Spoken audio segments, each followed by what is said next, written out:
जी दोस्तों, once again अस्सलाम वालेकुम। उम्मीद है आप खैरियत से होंगे। जी बताएं। आप बी अराउंड कि मैं लाइव, तो दोस्तों मैं जिस दोस्त के लिए लाइव आया था, दोस्त को कुछ प्रॉब्लम पेश आ रही थी, तो इसलिए मैं जी ब्रदर, सलाम to you. If you could write your name in English, I would be glad to mention your name in our live show. Thank you, brother. यही है हमारी जो ग्लोबल कम्युनिटी का जो हुस्न है, कि अभी हमारे दोस्त जो इस वक्त हम को वॉच कर रहे हैं, तो I can not read his name, I am really sorry, please mention your name. So Akhtar Mohammad brother, I am yes, BS. You are doing MBS. That's wonderful. I don't know, Akhtar Mohammed. Yes, which year is that? Whenever you come to Chaman, please drop by sometime for a cup of tea. ज़रूर इंशाल्लाह मिलेंगे, बात भी करेंगे. Asdullah Tahim, I don't know why you cannot be invited. Invite is not going towards you. I don't know if you are on computer or something else. Please do it from mobile. So दोस्तों में yes, yes, yes. जी जी, सलाम वालेकुम सलाम जुनेद अहमद, कैसे हैं आप? जी गुलाम मुस्तफ़ा कामिल, कामिल साहब, मुझे शिद्दत से आपके साथ बहुत इंतज़ार है, आपसे बात करने को बहुत दिल चाहता है. कुमार, कैसे भाईजान? तो ज़रूर हमरेश कुमार और गुलाम मुस्तफ़ा कामिल. कामिल साहब, अगर इस शो के बाद अगर आपके पास काइंडली टाइम है, चंद मिनट के बारे में काइंडली आप बताएं हमारे व्यूवर्स अस्सलाम को. वालेकुम, क्या हाल है रहमत भाई, खैरियत से हैं आप? वालेकुम जी, welcome welcome welcome. Junaid Ahmed दोस्तों, ये है हमारा आज का गेस्ट. जुनेद अहमद भाई बहुत ही एक अच्छी क्वालिटी दो अच्छे लोगों की ये है कि वो वक्त की पाबंदी करते हैं और वो वक्त पे अपने हाजिरी को यकीन है. So welcome Junaid brother from the core of hearts. दोस्तों इस वक्त जुनेद अहमद हमारे साथ ऑनलाइन है, तो आप अपने अपने प्यारी प्यारी कमेंट्स, बेहतरीन अच्छी अच्छी सी बातें जमील साहब को विश करें. तो ताकि जुनेद साहब, अहमद, इस वक्त आपको बहुत से हमारे दोस्त मौजूद हैं. एक दोस्त है, इसका नाम अमेरिका में अख्तर मोहम्मद, हेलो। और आ, Sunu HB is watching. Mustafa Kamil is watching. Salam, Ghulam Mustafa Kamil. Walaikum salam. Amlesh bhai, kaise ho? After first year, next time I will talk with you and learn some English. Well, Jamshed Khan from yes, Agha Khan, so thank you. तो जी जुनेद भाई, आप अभी mic आपके हवाले. Kindly आप अपने बारे में कुछ बताएं हमारे व्यूवर्स को. आप कौन है, कहाँ से आपका ताल्लुक है, आप क्या काम करते हैं, so that our viewers can ask question. Viewers मुझसे सवाल अभी ना करें, गेस्ट से सवाल करें. मेरा नाम जुनैद अहमद है और मैं as a property estate agent work करता हूँ कराची और दुबई में. तो इसके अलावा मैं दिल्ली कम्युनिटी से बिलोंग करता हूँ और सिंपल, इसके अलावा अच्छा, मेरे पास 20 इयर्स का बहुत एक्सपीरियंस है. अच्छा अच्छा अच्छा, हेलो. सही है. आपसे तो अभी निजाम खान कहता है सलाम sir, how are you, take care of your health इंशाल्लाह. राव अफाक इस वक्त आपको आज करे, और समीर बुखारी साहब भी कहते हैं सलाम आपको. हम्म, जी जुनेद भाई, आप हमारे जी सर. व्यूवर्स को बताएं कि आप कब और कहाँ पैदा हुए. मैं 22nd ऑफ मई 1980 को कराची में पैदा हुआ और बाकी हम्म जो मेरी फैमिली है वो इंडिया से बिलोंग करते थे और प्लस कराची पब्लिक स्कूल से मैं पढ़ा हूँ और हम्म कराची यूनिवर्सिटी से बीकॉम किया मैंने और इसके अलावा बहुत सारी जॉब्स की एक्सप्रेस ट्रिब्यून न्यूज़पेपर में एज अ सेल्स मैनेजर रहा हूँ मैं। और इसके अलावा हम्म। पाकिस्तान टुडे न्यूज़पेपर में भी मैं सेल्स मैनेजर रहा हूँ। इसके अलावा हम्म। पीटीसीएल पाकिस्तान टेलीकम्युनिकेशन में भी मैं सेल्स मैनेजर रहा हूँ। तो सेल्स से हम्म। रिलेटेड मैंने काफ़ी सारी जॉब्स करी। फिर आज से तकरीबन 14 इयर्स पहले, और हम्म। मैं 14 इयर्स पहले मैंने जो है वो प्रॉपर्टी का काम तो शुरू किया था, मगर वो पार्ट टाइम था। फिर जॉब चल रही थी, फिर मैंने इसको सही। फुल टाइम कर दिया। तकरीबन 10 साल हो गए मैंने इसको फुल टाइम पे कर सही। दिया। अच्छा। तो जी। अभी हमारे साथ गेस्ट जो व्यूवर्स है, समीर भाई आपको सलाम कह रहा है, साजिद को, सर बलोच साहब भी आप, थैंक यू साजिद को। Amlesh Kumar, nice to meet you. Thank you Amlesh भाई। Get ready, after that it's now is your turn. लेकिन ये कि लाइट का बहाना ना कीजिएगा, एडवांस से बताता हूँ। अच्छा, जुनेद भाई आप ये बताइए, प्रॉपर्टी के बिजनेस के हवाले से अभी ये किस पोजीशन में, प्रॉपर्टी में ये अप्स डाउन जो आते रहते हैं, कभी ये बहुत अप्स पे चले जाते हैं, कभी डाउन पे आते हैं, इसकी क्या वजूहत सॉरी है? I can't understand. सॉरी मैं बिल्कुल समझ नहीं सका आप क्या कह रहे हैं। अच्छा, जो मेरा सवाल है कि प्रॉपर्टी के बिजनेस में जो लोग जी। अच्छा प्लाट लेते हैं, मकान लेते हैं, जमीन लेते हैं, दुकान लेते हैं, तो ये इसमें अप्स और डाउन्स आते रहते हैं, नशीब व फराज आते हैं। कभी बहुत हाई जी। इस पे चले जाते हैं और कभी बहुत नीचे आते हैं। इसकी क्या वजह है? देखिए सर, बात ये है कि मैंने तो बचपन से देखा कि प्रॉपर्टी कभी डाउन नहीं हुई। आ, इसमें डाउन्स नहीं आते हैं। बेसिकली वो डाउन ये होता है कि बायर नहीं होता मार्केट में, वो वक्ती तौर पे होता है। और कभी ऐसा भी होता है कि जो प्रॉपर्टी एजेंट्स होते हैं वो मार्केट को गिरा रहे और चढ़ा रहे होते हैं। सिंपल सी बात है। बाकी जो चीज़ आपके 25 साल पहले जो हम्म। ज़मीन लाख रुपए की थी वो आज करोड़ों में है। ठीक है, तो रेट तो बढ़ता ही रहता है, रेट कभी भी कम नहीं होता। इवन आप यहाँ से अंदाज़ा कर लें कि अगर आपकी कोई रिलेटिव, जैसे मेरे फादर की डेथ को 14 इयर्स हो गए, तो 14 इयर्स पहले जब हमने उनकी कब्र ली थी तो 2,000 रुपये की ली थी। आज उसी कब्रिस्तान में जब हम कब्र लेने जाते हैं तो 50,000 रुपये की मिलती है। तो वो जब हम उनसे पूछते हैं यार 50,000 की कब्र, तो वो कहते हैं जी ज़मीन का रेट बढ़ गया। सिंपल सी बात है। तो आप इससे भी अंदाज़ा कर सकते हैं कि प्रॉपर्टी कभी डाउन नहीं होती। अप डाउन्स आते हैं, सिर्फ बायर नहीं होता। अगर आप अच्छे इन्वेस्टर हैं, आप उसको बाइंग करके थोड़े टाइम के लिए छोड़ते हैं, तो ऑब्वियसली सी बात है कि वो बढ़ना ही है, नीचे नहीं आता।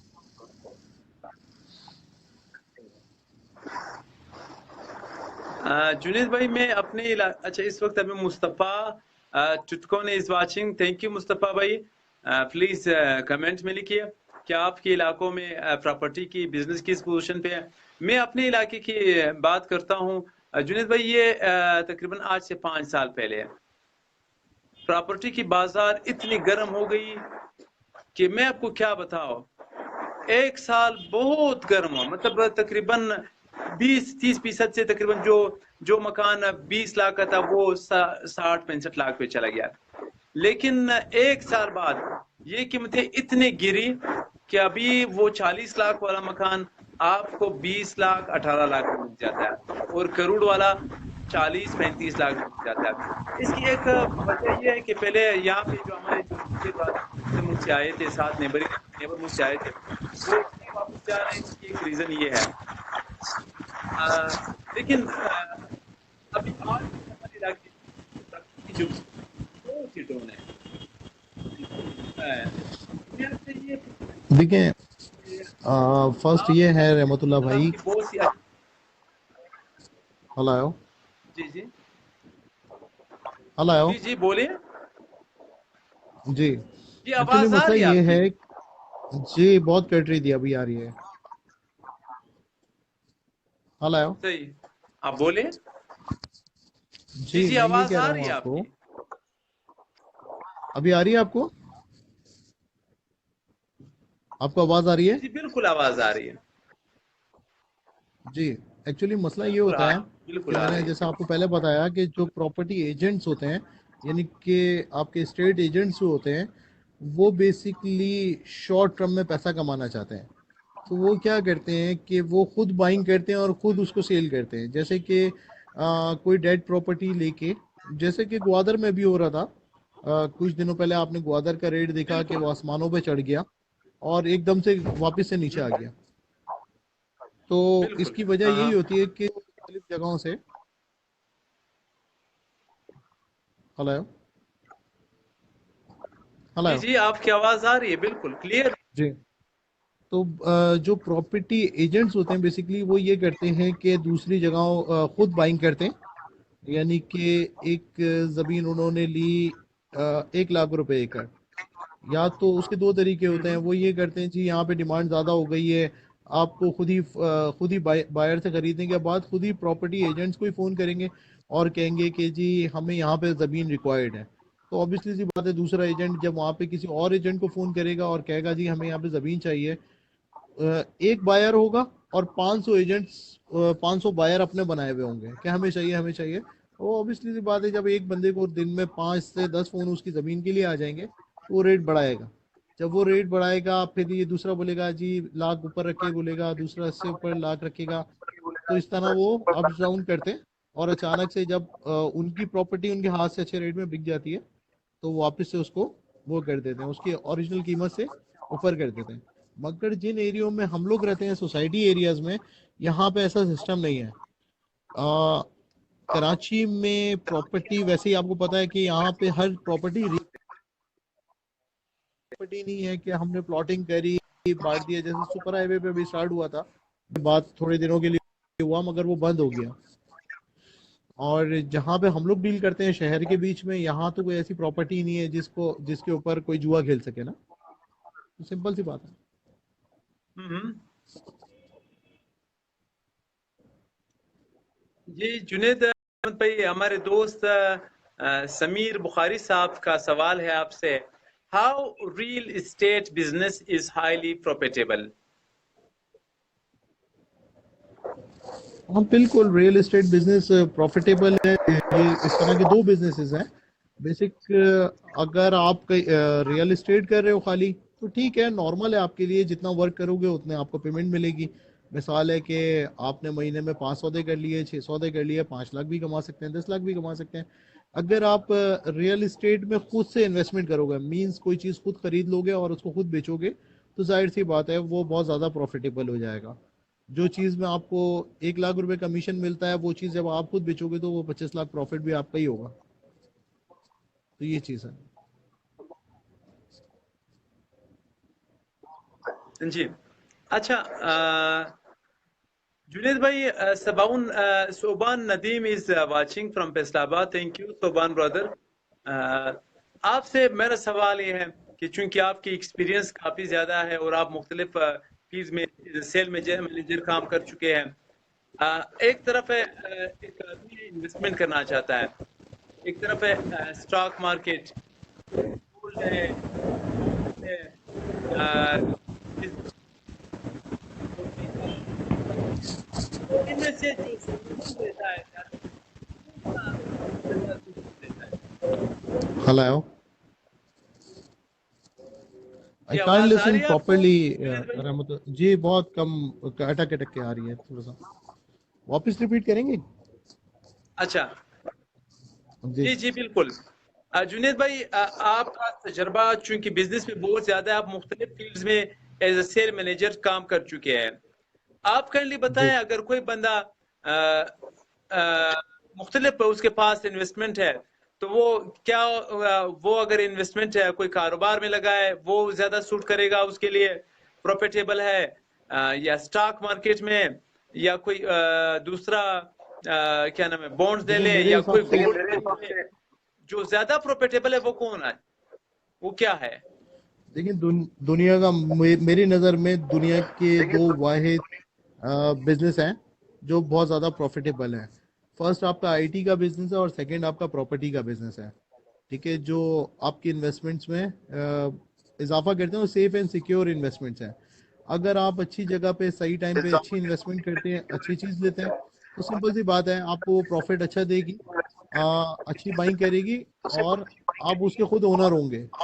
मीन्स जब आप चाहेंगे उसको यूज कर सकेंगे, जब चाहेंगे बेच सकेंगे, और अगर आप उसको होल्ड करना चाहते हैं तो होल्ड भी करेंगे। जैसे कि स्टॉक में नहीं होता, वो सुबह कुछ होता है, दोपहर को कुछ होता है, रात को कुछ होता है। आप फॉरेक्स पे करते हैं या कोई और बिजनेस करते हैं, उसमें अप डाउन होते हैं, मगर इसमें अप डाउन के चांसेस 99% नहीं होते। 1% होता है कि अगर मार्केट हालात खराब हो गए आपके एरिया में, या आपके शहर में हालात खराब हो गए, या आपकी केबीसी है यहाँ पे, जैसे कराची में केबीसी है, इसमें कोई प्रॉब्लम आ गई, या लीज में इन चीज़ों में जो प्रॉब्लम्स आती हैं, इसकी वजह से वक्ती तौर पे अप डाउन होते हैं। मामूली सी बाइंग कम हो जाती है, मगर बाइंग बिल्कुल बंद नहीं होती। जैसे अभी कुछ दिनों तक बाइंग बिल्कुल डाउन थी, मींस बायर नहीं था, सिर्फ लोग चीजें जमा कर रहे थे, पूछ रहे थे। और अब माशाल्लाह बाइंग खुल गई है, तो लोग बाइंग भी कर रहे हैं।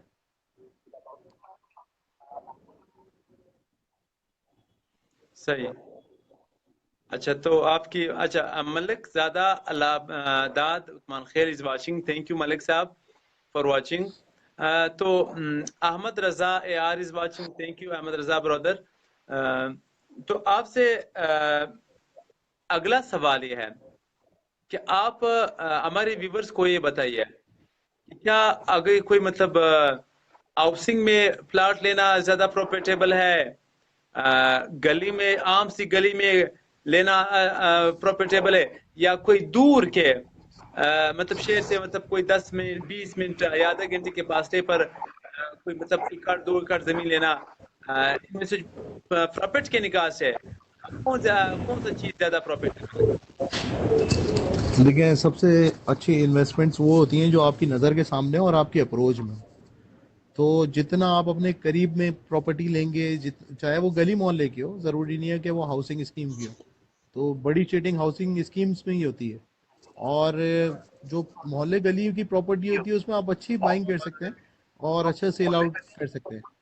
तो मिसाल है कि अगर एक बंदा कोरंगी में रहता है, तो वो कोरंगी या सराउंडिंग के एरिया में अगर चीज़ खरीदता है, बेचता है, तो जितनी वहाँ की जाहिर सी बात है, वर्थ भी कम है, वैल्यू कम है। अब उसी के पीछे एक इंडस्ट्रियल एरिया है, तो इंडस्ट्रियल एरिया में जब आप चीज़ खरीदोगे, उसको बेचोगे, तो वो भी आपके लिए प्रॉफिटेबल है।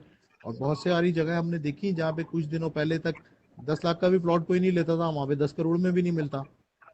क्योंकि वहाँ पे उन्होंने दूर पिछले टाइमों में सोच लिया कि यहाँ पे इंडस्ट्री आएगी, ये इंडस्ट्रियल प्लॉट्स हैं, यहाँ पे वैल्यू बढ़ेगी, ये रेजिडेंशियल हैं या ये कमर्शियल हैं, या ये मास्टर प्लान में आपके कमर्शियल होने वाले हैं।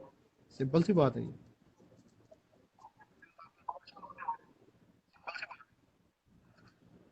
सही। अच्छा, अ, ये मसलन जमीन लेना और फिर इस पे मकानात तामीर करना, फिर मकानात को बेचना, ये कितना मुनाफे बख्श कारोबार है? ये भी अच्छा कारोबार है, बिल्डर्स काम करते हैं। अगर आप अच्छा काम करते हैं, आप अच्छा मटेरियल यूज़ करते हैं, अच्छी आपकी क्वालिटी अच्छी है, आपकी टाइम जो पोजीशन आप देना चाहते हैं वो, और आपका मार्केट में अगर नाम बनता है, तो बहुत सारे बिल्डर्स हैं जो काम कर रहे हैं, जैसे साइमा वाले हैं, गौहर वाले हैं। तो ये लोग जब काम करते हैं, तो ऑब्वियसली सी बात है कि इनका माल बनने से पहले ही बिक जाता है। प्लॉट की खुदाई से पहले बिक जाता है, लॉन्चिंग में बिक जाता है, और आधा माल, और जो लोग चीटर हैं उनका माल भी पड़ा रहता है, वो भी यहीं पे रहते हैं, वो कब्जा नहीं देते, प्लॉट 2 नंबर होते हैं, तो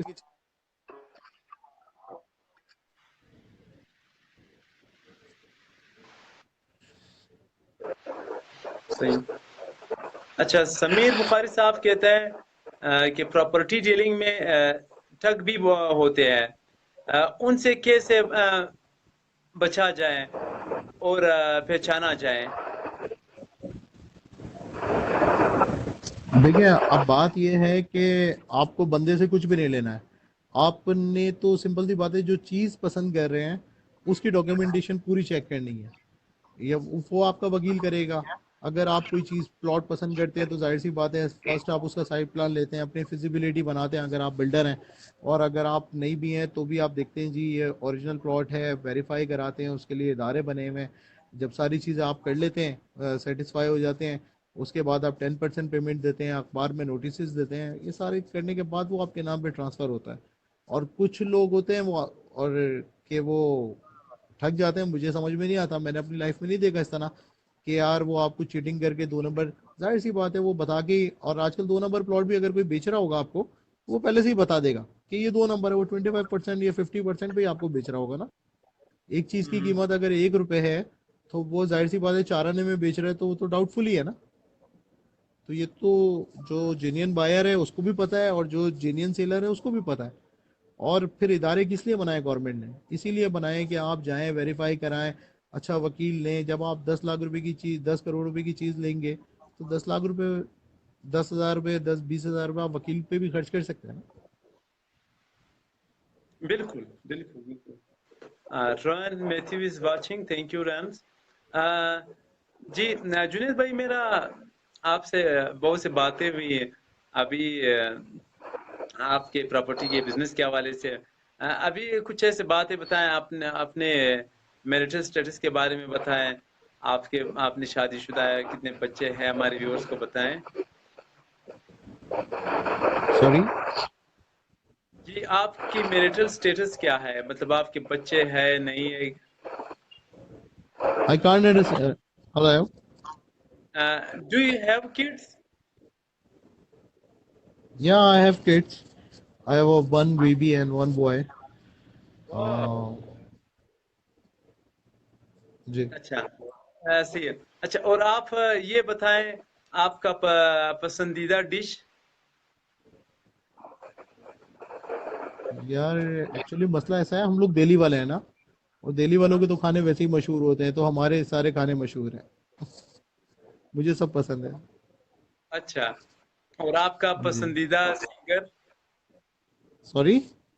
पसंदीदा सिंगर? सिंगर। जी। मुझे जगजीत, जगजीत बहुत पसंद है। अच्छा अच्छा अच्छा, सही है, सही है। अच्छा, समीर भाई का सवाल है, कभी खबर दो पार्टीज को एक ही जमीन बेची जाती है। देखें, बात यह है कि जो पहले की ज़मीनें थी, यानी कि जो गांव गोटों की ज़मीनें हैं, या उसको कहते हैं गोड आबाद की ज़मीन, या जैसा आपका कराची में अगर देखा जाए तो सुपर हाईवे की ज़मीन, या आपके ग्वादर शहर के बाहर आप देखा जाए तो बहुत सारे ग्वादर के अंदर भी इस तरह आपके हैं मुख्तलिफ किस्म के वो बनाए हुए हैं, एरियाज बनाए हुए हैं, उनके मुख्तलिफ मुख्तलिफ नाम हैं। और वहाँ पे एकड़ और 10 एकड़ और 50 एकड़ के हिसाब से ज़मीनें मिलती हैं। जो वो ज़मीनें होती हैं वो मारूसी होती हैं, उसमें 99 ईयर्स होती हैं। उसमें क्या होता है कि पुराने ज़माने में या अंदरूनी सिंध में ठप्पा सिस्टम होता है। वो क्या करते हैं, उसमें 2 नंबरी 100% हो सकती है, और होती भी है कि वो दो दो कब्जा होना और ये सारी चीज़ें उन ज़मीनों पे होती हैं। जो सेफ एंड सिक्योर इन्वेस्टमेंट है वो शहर के अंदर होती है। ठीक है। वो उसकी वेरिफिकेशन सिविक सेंटर, अगर हम कराची में रहते हैं या लाहौर में रहते हैं या इस्लामाबाद में रहते हैं, तो वहाँ पे मुख्तलिफ जगहों पे गवर्नमेंट ने इदारे बनाए, वहाँ से उसकी होती है। अच्छा, यहाँ पे जो ठप्पेदारी वाला सिस्टम है, ये मारूसी का जी, ये मेरे बाप को अलॉट हुई थी, उससे पहले मेरे दादा को हुई थी, उससे पहले मेरे नाना को हुई थी, फिर रिकॉर्ड जल गया, फिर मुख्तलिफ चीज़ें होती हैं इसमें, इसमें होती है चीटिंग। इसमें नो डाउट कि बड़ी ज़मीन में और इन चीज़ों में होती है। अच्छा, इनके बायर भी वही लोग होते हैं जो खुद भी चीटर होते हैं। मिसाल है कि वो बर्दाश्त कर सकते हैं, उन्होंने बचपन से इतनी चीटिंग करी होती है कि वो लोगों के मुंह भी लग सकते हैं, उनसे लड़ भी सकते हैं, और ये सारी चीज़ें कर सकते हैं। नॉर्मल एक शरीफ आदमी वहाँ पे बाइंग नहीं कर सकता। अब जैसे लोग सही। बैरियर टाउन में जाते हैं, वो 50 लाख रुपए का एक प्लॉट लेते हैं, तो बैरियर टाउन के साथ 50 लाख रुपए में 1 एकड़ जमीन मिलती है, 4,500 गज, 4,840 गज। तो बराबर में 120 गज का प्लॉट 50 लाख रुपए का लेते हैं। उसी के बिल्कुल साथ साथ है। 5,000 गज जगह क्यों नहीं लेते? वो इसी वजह से नहीं लेते कि बैरियर तो एक नाम है, इसको तो हम पकड़ सकते हैं, मगर इसके बराबर में जो एक चांडियो साहब रहते हैं या फलाने साहब रहते हैं, तो हम इनको कैसे पकड़ेंगे? तो यही सारा हम्म, सिस्टम है। सही। बहुत शुक्रिया जुनेद भाई, लाइव आने का, हमारे व्यूवर्स को thank property you bro. Business guide करने का। आपका अतीत रखे हुए थे, लेकिन आपने हमें टाइम दिया। थैंक यू ब्रदर, बहुत शुक्रिया। अल्लाह हाफिज। Thank you. अल्लाह हाफिज।